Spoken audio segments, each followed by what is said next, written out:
خدا کے زندہ اور پاک کلام میں سے استثناء کی کتاب اس کا 20واں باب۔ جب تو اپنے دشمنوں سے جنگ کرنے کو جائے اور گھوڑوں اور رتھوں اور اپنے سے بڑی فوج کو دیکھے تو ان سے ڈر نہ جانا، کیونکہ خداوند تیرا خدا جو تجھ کو ملک مصر سے نکال لایا تیرے ساتھ ہے۔ اور جب مارکہ جنگ میں تمہاری مٹ بھیڑ ہونے کو ہو تو کاہن فوج کے آدمیوں کے پاس جا کر ان کی طرف مخاطب ہو اور ان سے کہے، سنو اے اسرائیلیو، تم آج کے دن اپنے دشمنوں کے مقابلے کے لیے مارکہ جنگ میں آئے ہو، سو تمہارا دل ہراساں نہ ہو، تم نہ خوف کرو نہ کانپو نہ ان سے دہشت کھاؤ، کیونکہ خداوند تمہارا خدا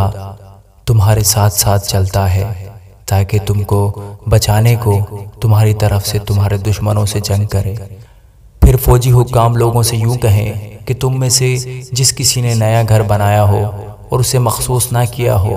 وہ اپنے گھر کو لوٹ جائے، تا نہ ہو کہ وہ جنگ میں قتل ہو اور دوسرا شخص اسے مخصوص کرے۔ اور جس کسی نے پاکستان لگایا ہو پر اب تک اس کا پھل استعمال نہ کیا ہو وہ بھی اپنے گھر کو لوٹ جائے، تا نہ ہو کہ وہ جنگ میں مارا جائے اور دوسرا آدمی اس کا پھل کھائے۔ اور جس نے کسی عورت سے اپنی منگنی تو کر لی ہو پر اسے بیاہ کر نہیں لایا ہے وہ بھی اپنے گھر کو لوٹ جائے، تا نہ ہو کہ وہ لڑائی میں مر جائے اور دوسرا مرد اسے بیاہ کرے۔ اور فوجی حکام لوگوں کی طرف مخاطب ہو کر ان سے یہ بھی کہیں کہ جو شخص ڈرپوک اور کچے دل کا ہو وہ بھی اپنے گھر کو لوٹ جائے، تا نہ ہو کہ اس کی طرح اس کے بھائیوں کا حوصلہ بھی ٹوٹ جائے۔ اور جب فوجی حکام یہ سب کچھ لوگوں سے کہہ چکیں تو لشکر کے سردار کو ان پر مقرر کر دیں، جب تو کسی شہر سے جنگ کرنے کو اس کے نزدیک پہنچے تو پہلے اسے صلح کا پیغام دینا، اور اگر وہ تجھ کو صلح کا جواب دے اور اپنے پھاٹک تیرے لیے کھول دے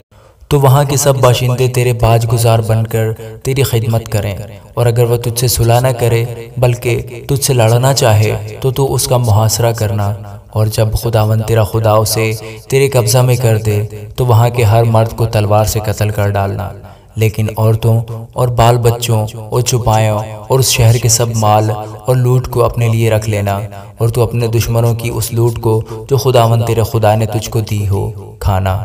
ان سب شہروں کا یہی حال کرنا جو تجھ سے بہت دور ہیں اور ان قوموں کے شہر نہیں ہیں، پر ان قوموں کے شہروں میں جن کو خداوند تیرا خدا میراث کے طور پر تجھ کو دیتا ہے کسی ذی نفس کو جیتا نہ بچا رکھنا، بلکہ تو ان کو یعنی ہتی اور اموری اور کنانی اور فریزی اور حوی اور یبوسی قوموں کو جیسا خداوند تیرے خدا نے تجھ کو حکم دیا ہے بالکل نیست کر دینا، تاکہ وہ تم کو اپنے سے مغرو کام کرنے نہ سکھائیں جو انہوں نے اپنے دیوتاؤں کے لیے کیے ہیں، اور یوں تم خداوند اپنے خدا کے خلاف گناہ کرنے لگو۔ جب تو کسی شہر کو فتح کرنے کے لیے اس سے جنگ کرے اور مدت تک اس کا محاصرہ کیے رہے تو اس کے درختوں کو کلہاڑی سے نہ کاٹ ڈالنا، کیونکہ ان کا پھل تیرے کھانے کے کام میں آئے گا، سو تو ان کو مت کاٹنا، کیونکہ کیا میدان کا درخت انسان ہے کہ تو اس کا محاصرہ کرے، سو فقط انہی درختوں کو کاٹ کر اڑا دینا جو تیری دانست میں کھانے کے مطلب کے نہ ہو، اور تو اس شہر کے مقابل جو تجھ سے جنگ کرتا ہو برجوں کو بنا لینا جب تک وہ سر نہ ہو جائے۔ آمین۔